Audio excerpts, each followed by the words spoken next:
قرآن کریم میں اللہ پاک نے فرمایا ہے کہ ہر نفس کو موت کا مزہ چکھنا ہے، یعنی کائنات کے ہر جاندار کے لیے اللہ پاک نے موت کا وقت اور جگہ متعین کر رکھی ہے۔ اس سے کسی کو چھٹکارا نہ ملے گا اور نہ ہی کوئی اس سے بھاگ سکے گا۔ اسی لیے ابلیس شیطان کو بھی ایک دن موت آئے گی، لیکن وہ دن کون سا ہوگا؟ کیسے ابلیس کو موت ملے گی؟ کیا شیطان کو نزع کے عالم میں تکلیف ہوگی؟ شیطان کی قبر کہاں بنائی جائے گی؟ شیطان کتنے عرصے تک موت کی نیند سویا رہے گا؟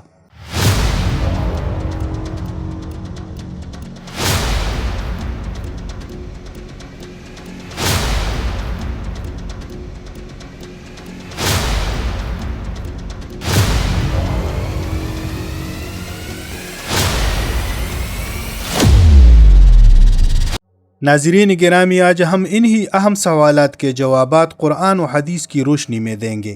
جب شیطان مردود کو اللہ پاک نے جنت سے نکال دیا تو اس نے اللہ پاک سے قیامت تک کی مہلت مانگی کہ قیامت سے پہلے مجھے موت نہ آئے، لیکن اللہ پاک نے اسے وقت مقررہ تک یعنی ایک خاص وقت تک مہلت دی، جسے قرآن پاک کی سورہ حجر کی آیت نمبر 36 تا 38 میں یوں بیان فرمایا گیا ہے۔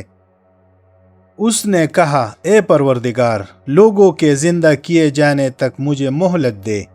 فرمایا، تجھے مہلت دی جاتی ہے وقت معلوم تک کے لیے۔ ناظرین گرامی، وقت معلوم کو مفسرین نے نفخہ اولا لکھا ہے، یعنی جب حضرت اسرافیل علیہ السلام پہلی دفعہ سور پھونکیں گے۔ قیامت کی نشانیاں جب پوری ہو جائیں گی تو مومنین کی بغلوں کے نیچے سے ایک پیاری خوشبودار ہوا گزرے گی، جس سے تمام ایمان والے وفات پا جائیں گے، اور پھر اس کے بعد 40 سال کا زمانہ گزرے گا کہ جس میں کوئی بچہ پیدا نہ ہوگا، یعنی ہر انسان کی کم سے کم عمر 40 سال ہوگی۔ مسلمان چونکہ مر چکے ہوں گے، اسی لیے زمین پر صرف مشرک و کفار رہ جائیں گے۔ تفسیر در منصور جلد 5 صفحہ نمبر 71 پر لکھا ہے کہ جب مومنین کی وفات کو 40 سال گزر چکے ہوں گے تو پھر حضرت اسرافیل علیہ السلام پہلی دفعہ سور پھونکیں گے، جسے نفخہ اولا بھی کہتے ہیں۔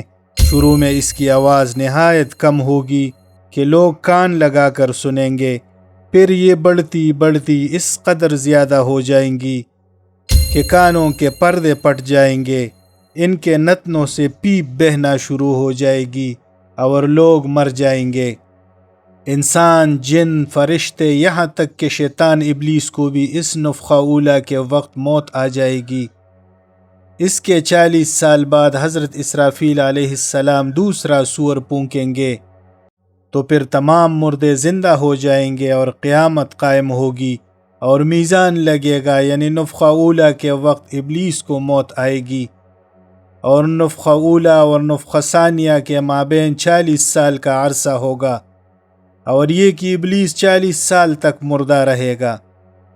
آئیے اب اس بات پر روشنی ڈالتے ہیں کہ ابلیس کو موت کیسے آئے گی اور وہ 40 سال مردہ حالت میں کہاں گزارے گا۔ اس سلسلے میں حضرت کعب بن احبار رضی اللہ تعالی عنہ کی ایک مشہور روایت پیش کرتے ہیں۔ حضرت کعب بن احبار فرماتے ہیں کہ جب ابو البشر حضرت آدم علیہ السلام کی وفات کا وقت آیا تو وہ پریشان ہو گئے اور اللہ پاک سے عرض گزار ہوئے، اے اللہ، میری موت سے میرا ازلی دشمن بہت خوش ہوگا، کیونکہ میں مرنے والا ہوں اور وہ قیامت تک زندہ رہے گا۔ اسی وقت ملک الموت حضرت آدم علیہ السلام کی خدمت میں حاضر ہوئے اور فرمایا، اے آدم، آپ وفات کے بعد جنت میں رہو گے، جبکہ ابلیس قیامت تک دنیا میں رہے گا، اور پھر قیامت سے 40 سال پہلے اسی کو ایسی موت آئے گی کہ وہ پوری دنیا کے انسانوں جتنی موت کی تکلیف برداشت کرے گا، اور پھر جہنم ہی اس کا ٹھکانہ ہوگا۔ حضرت کعب رضی اللہ تعالی عنہ مزید فرماتے ہیں کہ حضرت آدم علیہ السلام ملک الموت سے فرمانے لگے کہ مجھے ابلیس کی موت کا منظر بیان کرو۔ ملک الموت نے ابلیس کی موت کا حال بیان کرنا شروع کیا تو وہ اتنی دردناک موت تھی کہ حضرت آدم اپنے آنسوؤں پر قابو نہ رکھ سکے۔ لوگ حضرت کعب بن احبار سے عرض کرنے لگے ہمیں بھی ابلیس کی موت کا کچھ حال بیان فرمائیں۔ لوگوں کی بیجا فرمائش پر حضرت کعب رضی اللہ تعالیٰ عنہ ابلیس کی موت کا منظر یوں پیش کرتے ہیں۔ اللہ تعالیٰ ملک الموت سے فرمائیں گے، غیظ و غضب و غصے کا لباس پہن کر جاؤ، ابلیس کی روح قبض کرو اور ابلیس سے تمام انسانوں اور جنوں سے زیادہ سختی کرنا۔